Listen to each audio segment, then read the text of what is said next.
Ito ay rated SPG. Itong si Vice Mayor Olivia ay narinig niya na nag-uusap ang kanyang ama na si Don Gustavo at ang kapatid nitong si Mayor Roberto. Kaya tumawag itong si Olivia sa mga tauhan niya na gagawa ng paraan dahil may malaking transaksyon ang pamilyang Guerrero sa mga Montenegro dahil sila ang protektor ng mga negosyo ng mga Montenegro.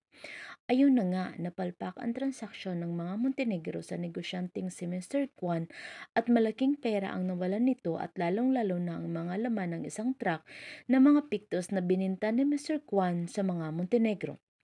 Kasi nga, sa kalagitnaan ng kanilang transaksyon, biglang napasugod ang mga NADCOM sa pier, na kung saan nandoon ang pamilyang Guerrero lalong-lalo na si Miguelito na tatakbo bilang mayor kapalit ng kanyang ama. At ayun na nga, nakarating sa mga media ang nangyari sa pier kaya tagilid si Miguelito sa kampanya. Kaya itong si Olivia nag-insist sa papa niya na siya na lang daw ang tatakbo ng mayor sa darating na halalan dahil siya na lang daw ang mga Guerrero na malinis at hindi papayag ang ama nito.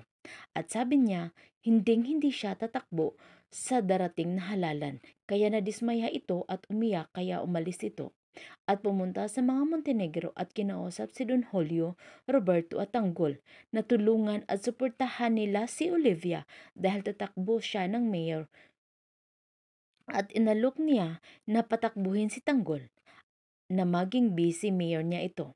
Ano kaya ang maging desisyon ni Tanggol dahil sabi niya wala siyang alam sa politika. Abangan ngayong Lunes ang desisyon ni Tanggol. Thank you for watching.